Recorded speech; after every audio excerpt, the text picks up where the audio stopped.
comes on the Dolphins. And then everybody else is going to follow us. So, again, guys, don't forget to do cheer. We don't want them to swim towards the other goals. We want them to stay over by us. They can enjoy it from a distance. You like them? Yeah. So anyway, guys, all these Dolphins are extremely intelligent. And that signature whistle, what is unique about it is, just like when we get a name from our parents, and let's say your parents gave you a long name that, you know, is maybe not the most poetic sounding name. Like say your mother named you Bartholomew. You're going to say, I'm not Bartholomew, I'm Bart to everybody. Well, Dolphins will even do that with their signature whistle. They can actually shorten it to like a nickname. So this way when they travel around from group to group, they can kind of shorten it and abbreviate it, which makes it kind of cool. Another thing about these Dolphins is their society mirrors human society in many, many ways. One of the ways that I just told you about was with that signature whistle. But another way, which is pretty cool, is that when you look at all these bottlenose dolphins, these are the most common dolphins that we see. But they're only one of about 42 different species of dolphins that live in our planet's waters. Now, 1 o'clock. Out of all those species, the dolphin that you see today, the Atlantic bottlenose, they are what we call a cosmopolitan species. That means you're going to find them all over the world. But what's unique is just like we find people all over the world, but depending on the part of the world that we're going to hear a different language, a different dialect, a different culture, and it's the same thing with all these bottlenose dolphins. Bottlenose dolphins here on the Atlantic are going to communicate differently and talk differently than bottlenose dolphins on the other side of the Atlantic or off the coast of Australia or Africa. No matter where you go, they might look the same, but they're all going to be different. Look at this group, guys. All kind of swimming between us and the other boat, following along, heading back. Looks like they're kind of heading towards the mouth of the inlet right there. Probably chasing a big school of fish. One of the tasty treats they like in this water is going to be bunker. These are going to be little oily fish that we don't eat, but they are fished by commercial fishermen because their oil is in a lot of products that we use. But these dolphins love these oily fish. And one of the ways that they hunt them is they do it as a giant group like you see right over here. And so even though you see these dolphins on the surface, look at them, they're sticking their heads out, kind of looking right up at us as we move along with them. But one of the things they're going to do is they're going to kind of work like cowboys, taking a stampede of cattle and rustling them up and guiding them into an enclosure or a pen. They're going to do the same thing with these fish. All these dolphins are going to get together. They're going to work those fish into tight little groups. Watch. And then once they push them into shallower water or shoals, giving those fish less opportunity to escape, they'll swoop in and grab those fish for a meal. A lot of times these dolphins are really smart. A lot of times if we have a really strong tide going out, these dolphins will kind of fight against the tide and kind of just like hover in the water, and they'll wait for the fish to be brought to them by the tide. And they'll just sit there like an outfielder in baseball, waiting for the fly ball. Hold on.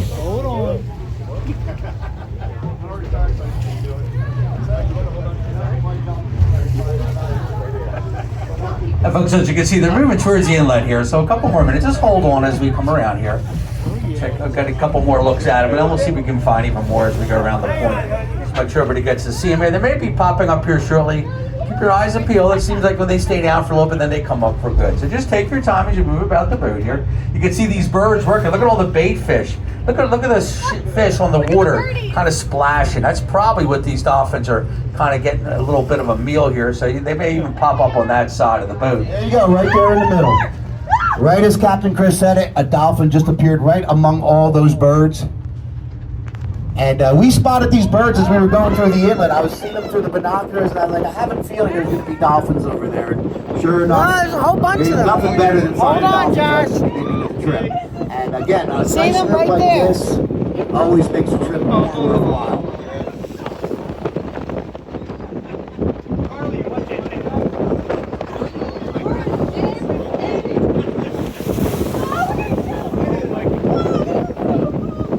So now you got two groups feeding. You got all those birds and all those dolphins swimming right along with them.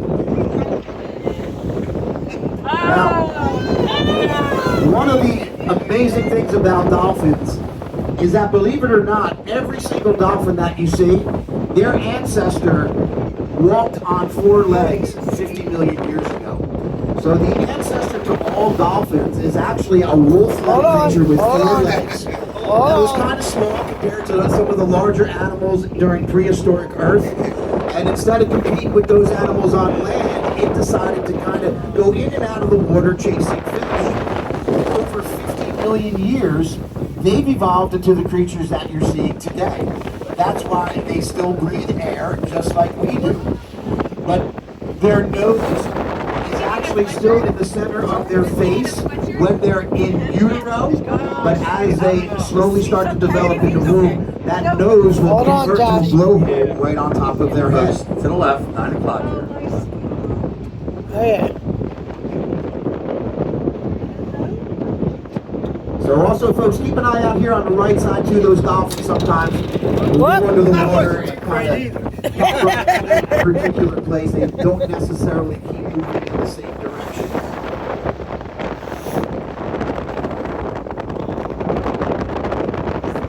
But all these dolphins that you see, they're going to be gone in a couple of months, or maybe even a little bit sooner. Once the water temperature gets a little cold, like about below 50 degrees or so, most of these dolphins will be gone. They're going to head home to their wintertime homes down off the coast of the Carolinas, Georgia. Look, Josh, that way.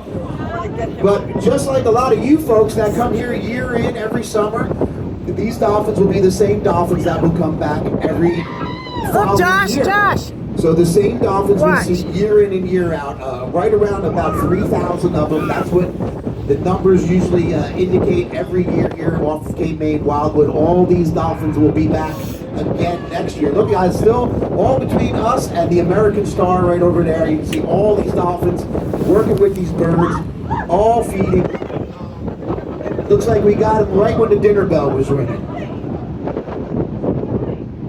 So their lifespan, folks, is about 40 to 60 years. But what is really cool about that, one of the recent discoveries that marine biologists have made, they always knew that dolphins had very strong friendship bonds with one another, but they've also been discovering that those bonds go on for decades. Like, it's not uncommon for 2 male dolphins to get to know each other in a maternity pod. They'll have different bonds, but they'll be born at the same time, so they'll hang out together, they'll grow up together. They can be best friends for 20 to 30 years. They think it goes on longer than that, but they've only been able to study it that far.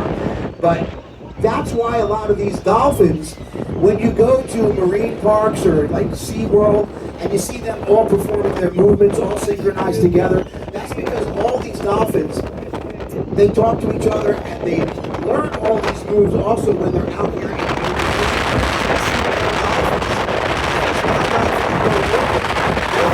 tricks together, into a female pod and trust the females. No different than boys in high school. These boys do the same thing. It's all about trying to impress the females and get their attention. Very often folks ask me, do dolphins mate for life? And the answer is yes, dolphins mate for life, but just not with the same dolphin. So they are a very amorous species. So very much, very similar to us in that way. And this is very common among most of your intelligent creatures. So one of the things in common that dolphins have with us is they spend a lot of time with their mothers growing up. So dolphins will spend about 6 years alongside mom before they venture out. Up there they are, over here to the right. Common among Josh. all your intelligent species, whether we're talking about us as humans, or we're talking about great apes, elephants, all your smartest animals. That is one thing they have in common, is that they all stay with their moms for a long time. So the more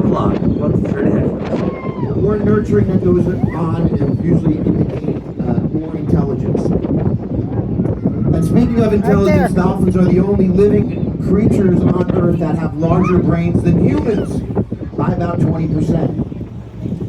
Now, we have a bigger brain-to-body ratio, but that is kind of an outdated way to measure intelligence. Most scientists today will tell you that that is not an accurate way to measure intelligence. So, dolphins are much more intelligent than us when it comes to memory, and also they have all the same emotions that we have. So dolphins will very much want to entertain themselves throughout the day, just like we do. It's 1 o'clock. There's some directions here. So they're switching directions, folks, because they're following the bait fish. And wherever they're going, they're going to kind of move into their way. Or also they could be changing direction because they're moving them into shallower areas, making it a little bit easier to eat those fish.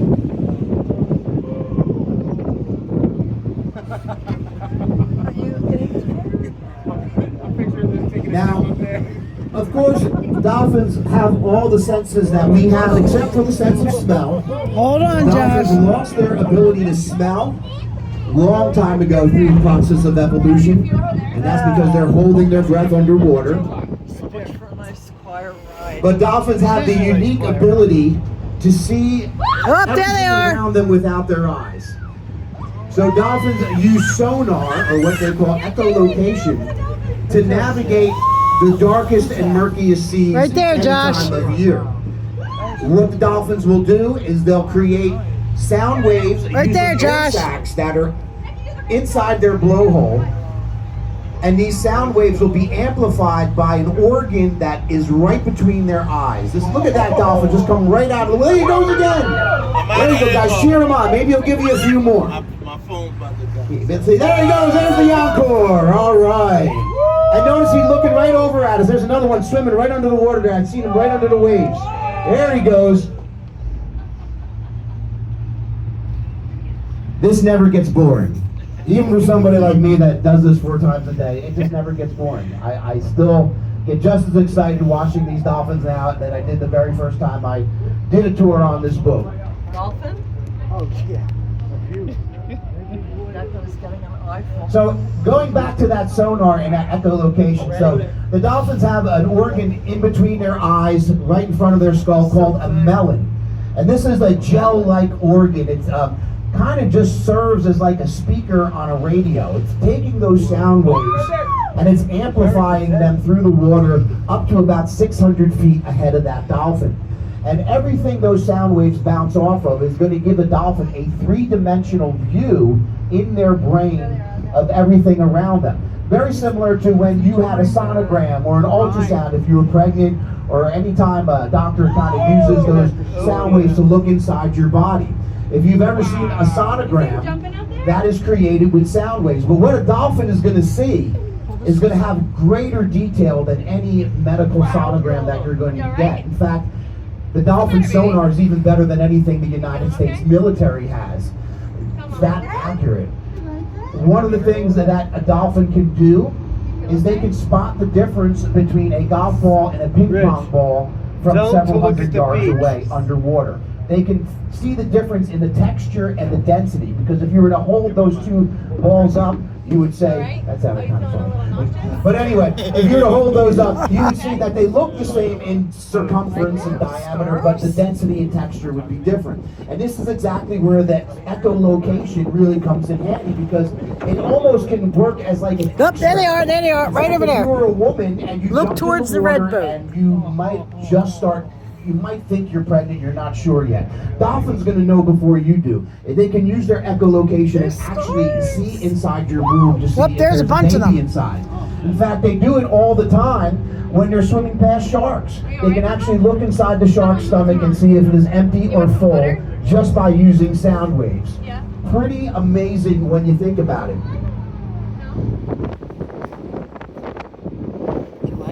Now, another recent discovery that marine biologists and scientists have made over the last several years is the dolphin's echolocation.